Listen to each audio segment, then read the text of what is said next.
Thank you, Emma, and good evening, everyone. So we've just had from Emma some of those bodily, hormone and brain changes that your children will be experiencing over these coming years. But what does that really mean for their emotions and for their mental well-being? We know that young people entering puberty are likely to start feeling their emotions more intensely and more suddenly. Young people are still really learning about emotions and might still be struggling with that kind of emotional vocabulary. So, putting words to what their emotions are, meaning that they might not actually be able to tell you how they're feeling. If I said to you now that I felt butterflies in my tummy and my hands were shaking, how might you think I'm feeling? I could be nervous. I could be anxious. I could even be excited. Three different emotions with that real crossover of physical symptoms. Now, it's taken all of us years and years to understand how we're feeling. And in fact, a lot of us are probably still learning. So the point here is that emotions are confusing. The physical sensations really cross over, and we can often be feeling several emotions at once. So let's really try and help our children to unpick their feelings and emotions to support them to firstly understand those emotions more and then eventually learn how to manage these. Let's have those open conversations about emotions. Where do they feel those emotions in their body? How do they know that they're feeling a certain way? And what can they do to help themselves to feel good? But be prepared here to talk about how you feel and how you know you feel this way. Saying something like, I'm feeling a little bit anxious about my first job, my first day at my new work tomorrow. My tummy feels a little bit funny and I didn't sleep great thinking about it, is totally okay. That's showing them that everyone has emotions and we can feel them very, very physically. But then go on to show them how you manage them and how you help yourself to feel better. Tell them that you're going out for a walk because it helps you to clear your head after a busy day, or that you're having a chilled night in front of the TV because you're tired after worrying about your new job. Obviously, here we're not bombarding them or expecting you to burden them with kind of adult worries that they don't need to be worrying about. But instead, we're talking about those real day-to-day emotions and how you manage these. It can be really, really beneficial to verbalize those to your young people. When exploring emotions and asking them these questions, please do be prepared that, of course, they might just shrug and say, don't know, especially if all of those hormones have started to hit. But try and help them to understand their emotions better. How can you read their emotions from their behaviour? Tell them what you've noticed or what you're seeing. Tell them that you've noticed that they seem a little bit quiet, or that they're sleeping more, or that when they spend time with a certain friend, they seem brighter, more smiley and bubblier. Then explore with them why that may be. What emotions might they be feeling at that time, and how do they know that they feel like this? Open conversations about emotions are likely to really help as your children start to enter puberty and are suddenly hit with a lot more intense emotions than they're used to. Try and prepare them for this too if you can, by explaining to them that it's really normal to experience those heightened emotions at this age. So how did you feel? I want you to cast your mind back to being a preteen or a teenager. Think about your child's age and try and remember kind of how you were feeling at that time. Can you remember a time where you slammed a door or you shouted or argued with your parents or another member of your family? Spend a couple of seconds thinking about that. Think about a time when that might have happened to you. Now think of what the trigger was for this. Can you remember? Can you remember what happened just before? Maybe you were told that you weren't allowed out with your friends. Maybe it was something just as simple as being asked to come down for dinner. What was it that caused you to slam that door or shout at your parent? Now, if that same thing happened to you today, so if that trigger happened to you today, do you think you would behave in that same way? And if you don't, how do you think you would deal with that instead? Again, I'll give you a couple more seconds to think about that. So the point is that every single one of us have been the same age as our children. It's very likely that we felt those really heightened emotions, and it's really difficult to remember exactly how we felt, but I'm sure that there's a time we can all remember feeling so angry, upset, or frustrated, and potentially feeling quite out of control around how we expressed that emotion. It's taken us all years and years to really learn healthier ways to express our emotions. And as I said at the start, a lot of us are still learning. So if you do find a door slammed in your face or some hurtful words thrown around, take that deep breath, give yourself some space to calm down yourself and reflect on why they may be behaving in that way before you respond. Remind yourself that really deep down, they don't hate you, but you are their safe person to start expressing and exploring these really challenging emotions with. So following on from this, let's have a think about anger more specifically. Anger is really important. It's a really important, natural, and often very useful emotion. We all need anger. Anger helps us to motivate change. Anger has been really important in our survival. It's been important in keeping us safe and is so important in our fight or our flight response when we are exposed to a threat. Anger in itself is not a negative emotion.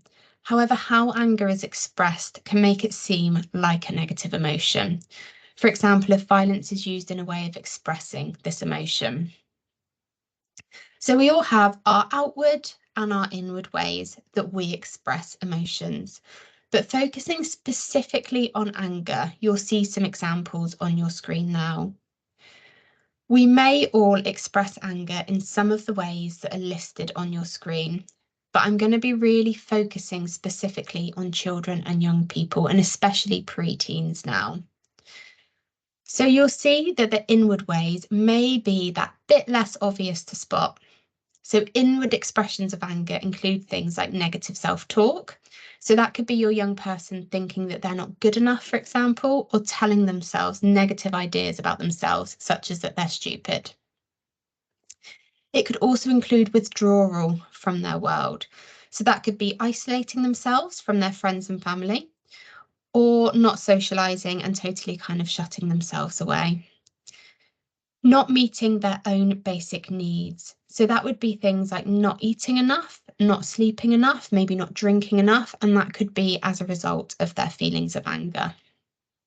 And then we have those more kind of outward expressions of anger. So those behaviours are often a lot clearer for us to see. Slamming doors, shouting, and physical violence. So you may be looking at the inward expressions of anger, thinking these are much less worrying, but often that really isn't the case.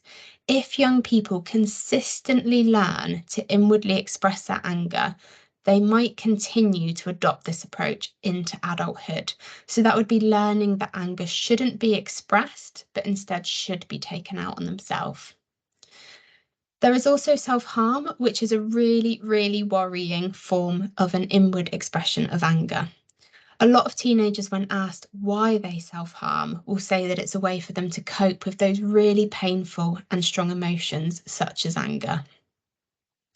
Negative self-talk, withdrawal from the world, and not meeting their own basic needs are forms of self-harm in their own right. But what we're talking about here is the deliberate physical pain inflicted on oneself.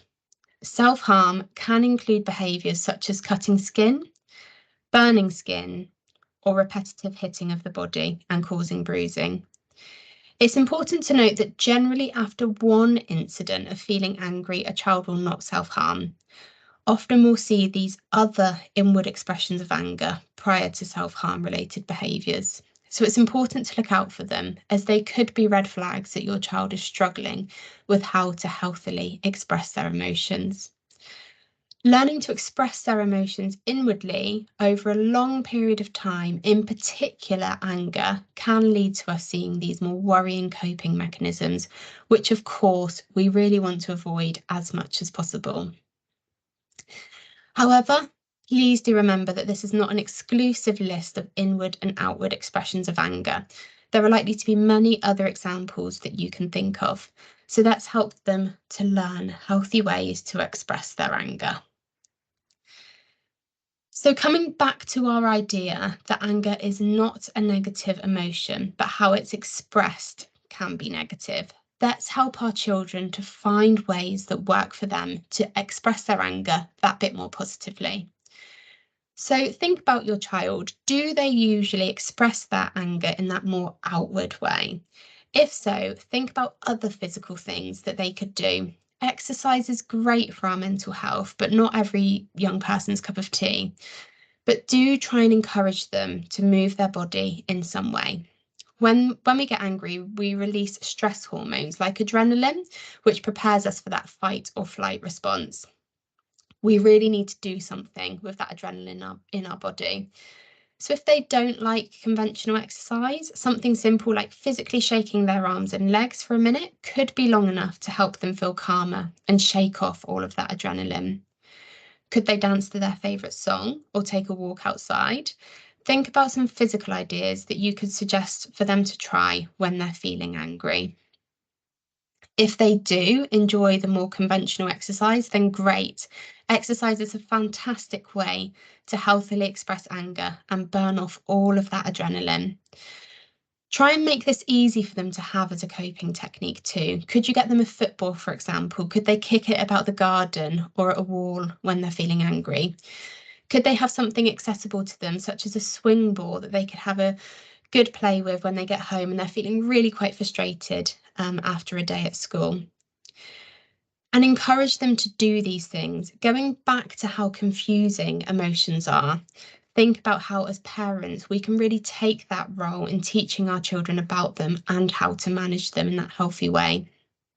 It's likely that we are going to have to prompt them on how to express their anger. So try and notice when they've had that bad day or when their emotions start to heighten, and suggest a 3-minute dance in the kitchen together, a trip to the skate park, or that swing ball in the garden.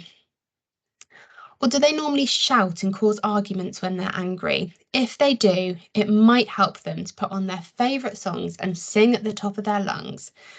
They might play their music very loudly, but do try and pick your battles with this. Loud music and terrible singing for half an hour is likely to be much more bearable than whole family arguments that could last for days.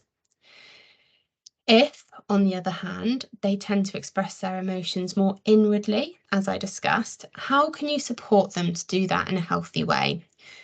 Could you maybe give them some YouTube links to some deep breathing videos? A simple breathing exercise is to breathe in for 5 seconds, hold it for 5 seconds, and breathe out for 5 seconds. You could even include things like breathing in good thoughts and breathing out the bad thoughts as they're doing that. Other ways to cater to those inward expressions of anger would be encouraging them to write down their thoughts, for example. Getting down on paper whatever it is that has made them angry can be really powerful. They could maybe even rip up the paper afterwards too, if that helps them. Journaling can be a very powerful way of not only getting down our thoughts, but also processing them, making sense of them, and then reflecting on what to do about them. Journaling is also a suggested mindful technique and can really help us to feel a sense of calm and to start to reduce those stress levels. So not only might it help your child understand their emotions more, it's also likely to help them with reducing those feelings of anger and returning to that more relaxed and content mindset. There are also some ideas on your screen, but the most important message to take from this is that young people need guidance around big emotions. They're new to them, especially how intense they might feel at this age. They need your guidance on what to do with them. So the key messages here are model. So that's model how to healthily express anger yourself. Prompt. So prompt them on how they can do this themselves, and then praise them. Praise them when you see them do this. And making sure that when you do praise them, you only focus on the positive. So try not to say things like, "That's great. You took yourself off for a run after that bad day. That's so much better than the usual grumpy you that we see." Instead, just finish it at, That's great. You took yourself for a run after a bad day. Remember, always focus on what you want to see more of rather than what you want